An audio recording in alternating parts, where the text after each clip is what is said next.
السلام علیکم دوستو، ویڈیو کو دیکھنے سے پہلے ہمارے اس چینل کو سبسکرائب کر لیں اور نیچے موجود بیل آئیکن کو بھی ضرور کلک کر لیں تاکہ ہماری ویڈیوز آپ کے پاس بر وقت پہنچتی رہیں۔ صبح سے انہوں نے کوئی نعرہ نہیں لگایا تھا، ضرور کوئی نئی اور خاص بات ہے۔ افسر دوڑ کر گیا اور ایک جاسوس کو بلا لایا۔ جاسوس نے بادشاہ کے پاس آتے ہی کہا، جہاں پناہ تازہ دم مسلمانوں کا لشکر آیا ہے۔ مسلمانوں کو اس لشکر کے آنے سے بڑی خوشی ہوئی ہے اور انہوں نے خوش ہو کر اپنا قومی نعرہ بلند کیا ہے۔ جرجیر نے دریافت کیا کہ کس قدر لشکر آیا ہے مسلمانوں کا۔ جاسوس کہنے لگا کہ شاید 10,000 ہوگا۔ جرجیر کے چہرے پر افسردگی چھا گئی، وہ متفکر اور متوحش ہو گیا۔ ہیلن نے اسے فکر مند دیکھ کر پوچھا، ابا جان، مسلمانوں کا پہلا لشکر کس قدر تھا؟ جرجیر نے بتایا کہ 30,000۔ ہیلن نے بھولے پن سے کہا، بس پھر کیا فکر ہے آپ کو؟ اب مسلمان 40,000 ہو گئے ہیں اور عیسائی 1,00,000 کے قریب ہیں۔ بالکل فکر نہ کیجئے، عیسائی مسلمانوں کو کاٹ کر رکھ دیں گے۔ جرجیر نے لمبا سانس بھر کر کہا، کاش ایسا ہی ہوتا۔ میری عزیز بیٹی، تو ان مسلمانوں سے واقف نہیں ہے۔ پہلے میں بھی نہیں جانتا تھا، یہ بڑے ہی جنگجو اور بہادر ہوتے ہیں، مرنا تو جانتے ہی نہیں۔ اگر میں پہلے سے یہ بات جانتا تو مصر و شام پر چڑھائی کا ارادہ ہی نہ کرتا۔ میں نے خود اپنے پیروں پر آپ کلہاڑی ماری ہے، خود مسلمانوں کو اعلان جنگ دیا ہے اور خود ہی یہ مصیبت مول لی ہے۔ اب دیکھو انجام کیا ہوتا ہے۔ یہ تو سچ کہہ رہی ہے کہ 40,000 1,00,000 کا کیا مقابلہ کر سکتے ہیں، لیکن مسلمان انسان نہیں ہیں، عیسائی ان کا مقابلہ کر ہی نہیں سکتے۔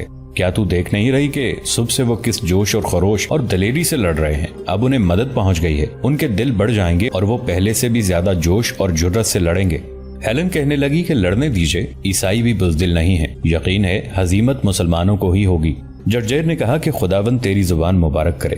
اس عرصے میں نیا اسلامی لشکر میدان کارزار کے قریب آ گیا تھا۔ ایسا معلوم ہوتا تھا کہ ان لوگوں نے دور ہی سے جنگ ہوتے دیکھ لی تھی، کیونکہ تمام سواروں نے بائیں ہاتھوں میں ڈھالیں اور داہنے ہاتھ میں تلواریں لیے ہوئے تھے اور حملہ کرنے کے ارادے سے گھوڑے دوڑائے جھپٹے آ رہے تھے۔ ان نوواردوں نے آتے ہی نہایت شدت سے حملہ کر دیا۔ وہ عیسائی صفوں کے سامنے پھیل گئے اور بڑے ہی جوش و خروش سے لڑنے لگے۔ ان کی مجلہ اور مصفہ تلواریں چشم زدن میں دشمنوں کے خون سے رنگین ہو کر خون کی بارش کرنے لگیں۔ انہوں نے نہایت پھرتی اور زور و قوت سے حملے کر کے عیسائیوں کو قتل کرنا شروع کر دیا۔ ہر مجاہد اس طرح دشمنوں پر ٹوٹ کر گرا جیسے وہ خونریزی کا بڑا ہی حریص ہو اور اسے خوف ہو کہ کہیں عیسائیوں کا جلد خاتمہ نہ ہو جائے اور وہ انہیں قتل کر کے دلوں کے حوصلے نہ نکال سکیں۔ عیسائی بھی مقدور بھر جد و جہد کر رہے تھے، لیکن دفتن ان کی حالت میں نمایاں تبدیلی واقع ہو گئی تھی۔ یا تو ابھی تک بڑھ بڑھ کر حملے کر رہے تھے، مسلمانوں کی صفیں توڑ کر ان میں گھس جاتے تھے، یا اب وار روکنے اور جانے بچانے کی سعی کرنے لگے تھے۔ پھر بھی چونکہ ان کی تعداد بہت زیادہ تھی، اس لیے ڈٹے ہوئے تھے اور مسلسل جدال اور قتال میں مصروف تھے، لیکن مسلمانوں نے یہ دیکھ لیا تھا کہ ان کے حوصلے پست ہونے لگے ہیں۔ اب ان حملوں میں وہ گرما گرمی نہیں ہے، چنانچہ مسلمانوں نے ہر محاذ پر سنبھل کر نہایت شدت سے حملہ کیا اور جلدی جلدی تلواروں پر تلواریں مارنی شروع کر دی۔ بڑھ بڑھ کر اور جھپٹ جھپٹ کر حملے کر کے دشمنوں کے سر اڑانے لگے۔ ادھر تازہ وارد لشکر نے عیسائیوں کو تلواروں کی دھاروں پر رکھ لیا اور جس مسلمان کے جو عیسائی سامنے آ گیا، اس سے قطع نظر کہ وہ سپاہی تھا یا افسر، قتل کر ڈالا گیا۔ عیسائی یہ کیفیت دیکھ کر اور بھی متوحش ہو گئے، چونکہ ہر طرف تلواریں ہی تلواریں نظر آ رہی تھیں اور سر ہی سر کٹ رہے تھے، اس لیے عیسائیوں کو ہر چیز میں موت کی جھلک نظر آ رہی تھی اور اس سے ان کے بہادر دلوں میں لرزہ طاری ہو رہا تھا۔ اب نہ ان میں پہلا سا جوش باقی رہا تھا، نہ حوصلہ اور استقلال۔ وہ اس فکر میں تھے کہ کسی طرح جنگ بند ہو جائے اور وہ جانے بچا کر لے جا سکیں، لیکن ابھی تک ان کا شہنشاہ جرجیر اور اس کی پریزاد بیٹی ہیلن میدان جنگ میں کھڑے لڑائی کو دیکھ رہے تھے۔ ابھی تک تمام لشکر نے جنگ میں شرکت نہیں کی تھی، اس لیے انہیں پیچھے ہٹنے کی جرت نہ ہوئی تھی۔ وہ آگے بڑھ کر اس امید اور تمنا میں آئے تھے کہ مسلمانوں کی صفوں کو توڑ کر ان کے سپہ سالار کو قتل کر ڈالیں گے اور ان میں سے کوئی ایک حسن و جمال کی ملکہ شہزادی ہیلن سے شادی کر لے گا۔ لیکن اب جب کہ انہوں نے موت کی گرم بازاری دیکھی تو پچھتانے لگے کہ کیوں ایک حسین و جمیل لڑکی کو حاصل کرنے کے لیے انہوں نے اپنی جانوں کو خطرے میں ڈالا تھا۔ جس جوش اور جذبے سے اس وقت مسلمان جنگ کر رہے تھے، اس سے یہ اندازہ لگایا جاتا تھا کہ انہوں نے تمام عیسائیوں کو قتل کر ڈالنے کا عزم سمیم کر لیا ہے اور وہ تہیا کر چکے ہیں کہ ایک دشمن کو بھی زندہ بچ کر نہ جانے دیں گے۔ اس لیے عیسائیوں کا یہ خیال کر لینا کہ ان کی جانیں خطرے میں ہیں کچھ بے جانا تھا۔ اس وقت ہر مسلمان اور ہر دستے کا سردار نہایت ہی جانفشانی اور دلیری سے لڑ رہا تھا۔ ہر شخص یہی چاہتا تھا کہ سب سے زیادہ دشمنوں کو وہی قتل کرے۔ چونکہ تمام مسلمانوں میں ایک ہی جذبہ کام کر رہا تھا، اس لیے ان کی تلواریں پھرتی سے اٹھ اٹھ کر دشمنوں کا صفایا کر رہی تھیں۔ ابن زبیر نے آتے ہی کچھ ایسے ہی جوش و غضب سے حملہ کیا۔ اس صف کو جس پر وہ حملہ آور ہوئے الٹ دیا، روسیوں عیسائیوں کو تہہ تیگ کر ڈالا، کئی افسروں کو موت کے گھاٹ اتار دیا۔ چونکہ ان کی فوج ادھر ادھر بکھر گئی تھی، اس لیے ان کے ساتھ صرف 500 سواروں کا دستہ رہ گیا تھا، اور یہ 500 سوار اسی جوش و خروش سے لڑ رہے تھے جس طرح سے خود ابن زبیر جنگ کر رہے تھے، اور انہوں نے صف کو توڑ پھوڑ کر دوسری پر حملہ کر دیا تھا۔ عیسائی ان شیران اسلام کا مقابلہ کرنے کے لیے جس قدر ان کی طاقت اجازت دیتی تھی جدوجہد کر رہے تھے، لیکن ان کے بنائے کچھ نہ بنتی تھی۔ وہ ڈھالوں پر مسلمانوں کو آہن شگاف تلواروں کو روکتے تھے، لیکن ان کی تلواریں ان کی ڈھالیں پھاڑ کر ان کے سر اور شانوں کو کاٹ جاتی تھیں، اور اس طرح ان کی ڈھالیں بھی ان کی حفاظت کرنے سے قاصر تھیں۔ نہایت گھمسان کی جنگ ہو رہی تھی، جس طرف بھی نظر جاتی تھی سر اچھلتے، خون کا فوارہ ابلتے اور لاشوں پر لاشیں گرتی نظر آ رہی تھیں۔ عیسائیوں کے ہاتھ تو بہت کم چل رہے تھے، اور اگر چلتے بھی تھے تو ڈھالیں اٹھا کر حفاظت کرنے کے لیے، لیکن شور بہت زیادہ کر رہے تھے، گلے پھاڑ پھاڑ کر چلا رہے تھے، گویا اپنی کری آوازوں سے مسلمانوں کو مروب کرنا چاہتے تھے۔ ان کے شور سے میدان جنگ گونج رہا تھا، نہ صرف میدان جنگ ہی بلکہ دور دور تک آواز پہنچ رہی تھی۔ آج مسلمان کچھ ایسے مصروف جنگ رہے کہ ظہر کا وقت آیا اور گزر بھی گیا، لیکن انہیں نماز پڑھنے کا بھی موقع نہ مل سکا، یا یہ ممکن ہے کہ جنگ کی مصروفیت نے وقت کا اندازہ ہی نہ کرنے دیا ہو۔ اس وقت 2/3 دن ختم ہو چکا تھا اور صرف 1/3 بلکہ اس سے بھی کم باقی رہ گیا تھا، لیکن لڑائی کا زور اس وقت سب اوقات سے زیادہ بڑھ گیا تھا۔ جانباز نہایت جوش اور جرت سے لڑ رہے تھے، خون کی ندیاں بہ رہی تھیں اور لاشوں کے ڈھیر لگے ہوئے تھے۔ آخر جب 4 گھڑی دن باقی رہا تب جرجیر نے مارکوس کو طلب کر کے کہا کہ تمام دن لڑائی ہوتے گزر گیا ہے، اب جنگ بند ہونی چاہیے، لشکر کو واپسی کا اشارہ کرو۔ مارکوس نے کہا بہتر ہے جہاں پناہ، اور وہاں سے چلا گیا۔ آج اگرچہ تمام عیسائی لشکر میدان جنگ میں صف بستہ ہو گیا تھا، لیکن شریک جنگ نہیں ہو سکا تھا۔ صرف 2/3 لشکر لڑتا رہا تھا، کیونکہ ان تک جنگ کی چنگاریاں نہیں پہنچ سکتی تھی۔ مارکوس نے سوار دوڑا کر لشکر کو واپسی کا حکم دیا۔ جو ہی عیسائیوں نے سنا، ان کی جان میں جان آ گئی، اور وہ نہایت انتظام اور اہتمام سے اس طرح واپس ہوئے جس سے مسلمان یہ نہ سمجھیں کہ وہ شکست کھا کر بھاگ رہے ہیں۔ مسلمان بھی سارا دن لڑتے رہنے کی وجہ سے کچھ مزمحل ہو گئے تھے۔ انہوں نے بھی ان کا تعاقب نہیں کیا، بلکہ ان کے پیچھے ہٹتے ہی خود بھی پیچھے ہٹنے لگے۔ اس طرح یہ دوسرے دن کا مارکا بھی بغیر کسی نتیجے کے گم ہو گیا، اور افریقن اپنے اپنے کیمپ میں پہنچ گئے۔ تھوڑی ہی دیر میں عیسائیوں کی طرف سے کئی ہزار سپاہی مردوں اور زخمیوں کو اٹھانے کے لیے آئے اور تمام میدان جنگ میں پھیل کر اپنے آدمیوں کو اٹھانے لگے۔ مسلمانوں نے سب سے پہلے وضو کر کے نماز پڑھی، پہلے ظہر کی، پھر عصر کی، اور پھر کچھ ستو اور کھجوروں کا ناشتہ کیا، اور 500 سپاہی میدان کارزار میں شہیدوں اور زخمیوں کو اٹھانے کے لیے پہنچ گئے۔ آج کی جنگ میں تقریباً 30,000 سپاہی مارے گئے، 3,000 شدید زخمی ہوئے اور 5,000 کے معمولی زخم آئے۔ گویا 2 یوم کی لڑائی میں 50,000 عیسائی مارے گئے تھے اور 14,000 زخمی ہو گئے تھے۔ آج بھی مسلمان 353 شہید ہوئے تھے، تقریباً 150 شدید طور پر زخمی ہوئے تھے اور 250 کے خفیف زخم آئے تھے۔ اس طرح اب تک مسلمان 520 شہید ہو چکے تھے اور 600 زخمی ہو گئے تھے۔ جب یہ تعداد عبداللہ بن سعد سپہ سالار کو معلوم ہوئی تو انہیں بڑا رنج و قلق ہوا۔ اس زمانے میں 500 مسلمانوں کا شہید ہو جانا معمولی بات نہیں تھی، کیونکہ مسلمان 5,000 غیر مسلموں پر بھاری ہوتے تھے۔ فوراً تمام مسلمانوں نے شہیدوں کی جنازے کی نماز پڑھ کر انہیں دفن کر دیا، اور زخمیوں کی مرہم پٹی کرنے کے لیے عورتوں کو ہدایت کی گئی۔ انہوں نے مغرب کی نماز سے پہلے ہی سب کی مرہم پٹی کر دی۔ جب دن چھپ گیا تب مغرب کی اذان ہوئی اور مسلمان جوق در جوق نماز پڑھنے کے لیے چل پڑے۔ کسی خدا کے بندے کو یہ خیال نہ ہوا کہ وہ تمام دن جنگ کرنے کی وجہ سے تھک گیا ہے، کچھ دیر آرام کر کے نماز پڑھے، حتیٰ کہ زخمیوں نے بھی وضو کر کے نماز پڑھنی شروع کر دی تھی۔ یہ تھا انہیں نماز کا شوق اور شغف۔ جس وقت جنگ ملتوی ہو گئی تھی اور مسلمان میدان جنگ میں واپس لوٹ رہے تھے تو ابن زبیر اس جگہ پہنچے جہاں اسلامی علم تھا۔ غالباً وہ امیر عسکر سے ملنا چاہتے تھے، لیکن جب انہوں نے بجائے عبداللہ بن سعد سپہ سالار اعظم کے حبیب کے ہاتھوں میں علم دیکھا تو کچھ متفکر اور متوحش ہو گئے۔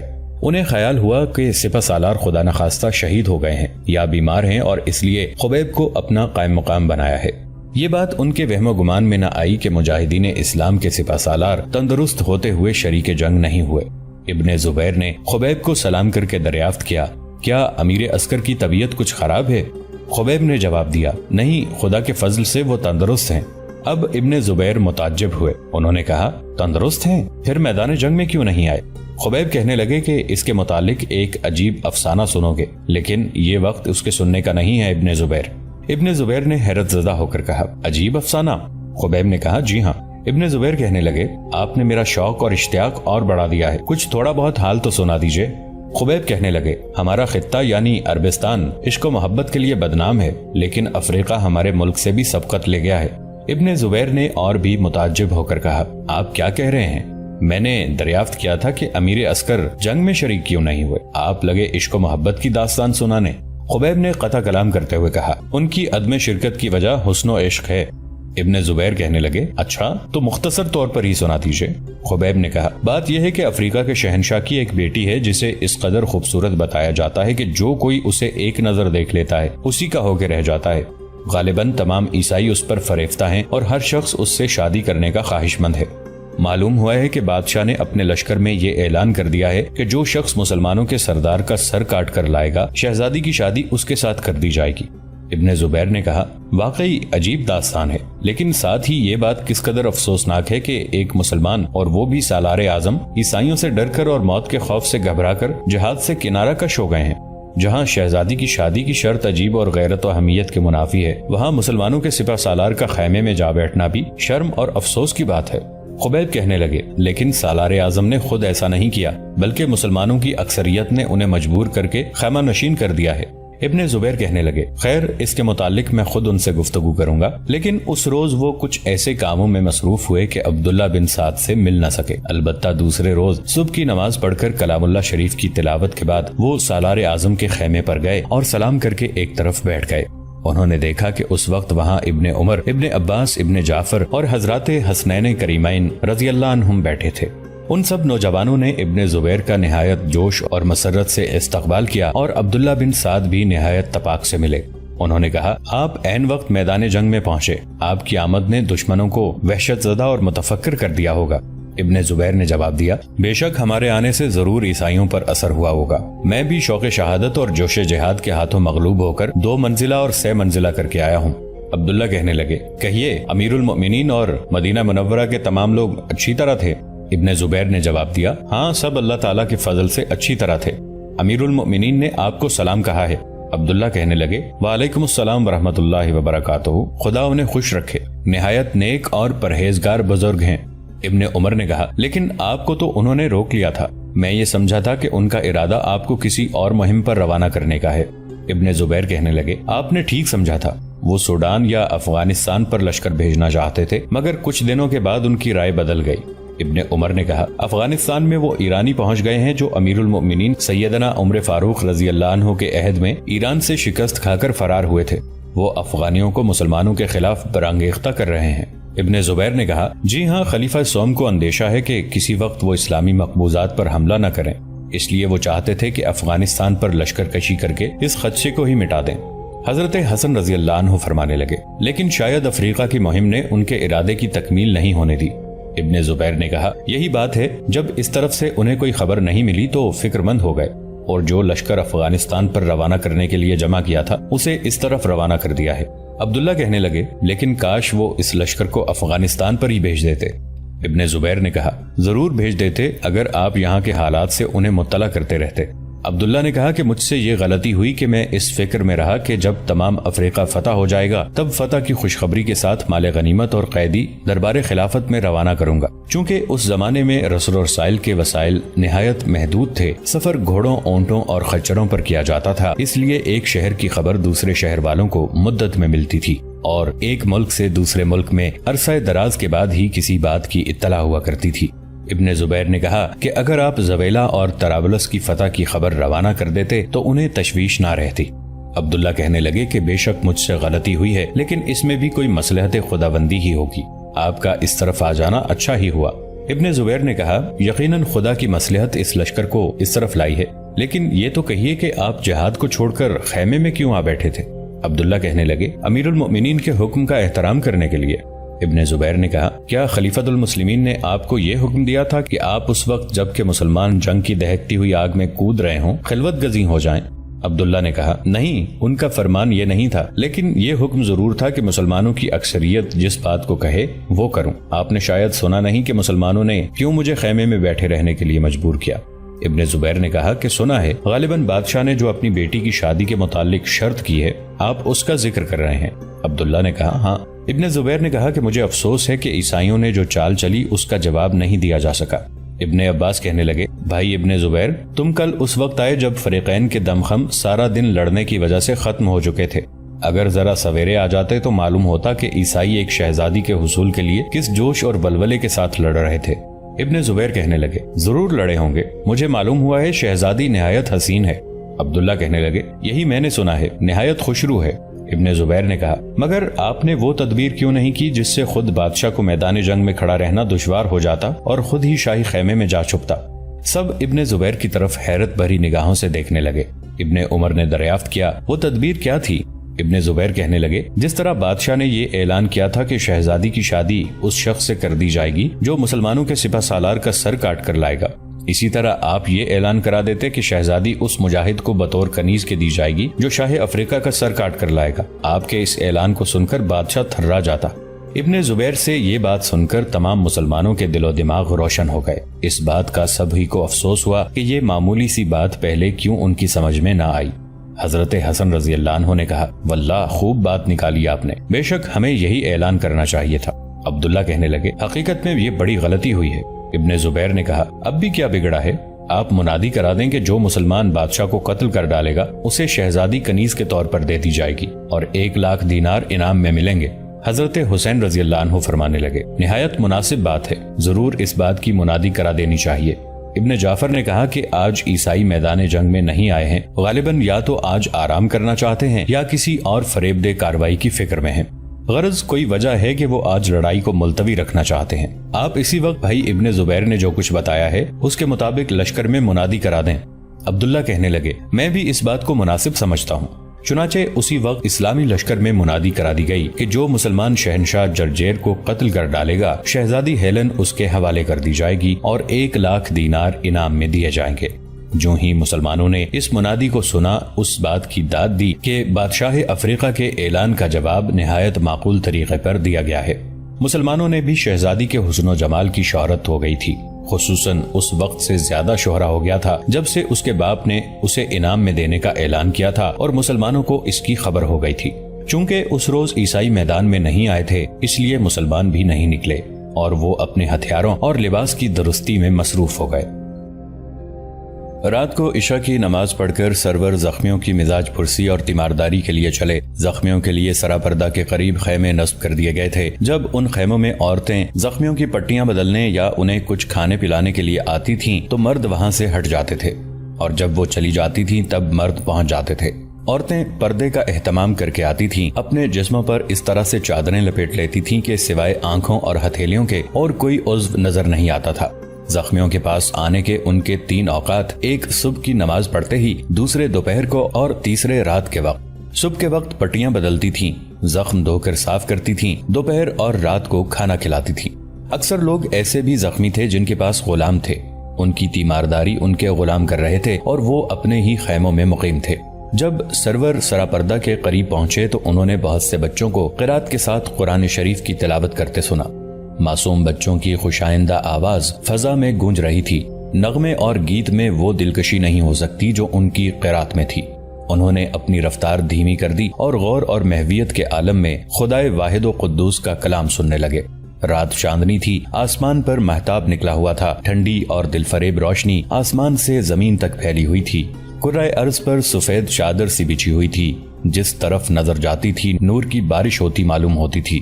ہوا کے خفیف اور خوشگوار جھونکے چل رہے تھے جو سرور کی ابا کے لمبے لمبے دامنوں اور ڈھیلی ڈھیلی آستینوں سے چھیڑ چھاڑ کر رہے تھے۔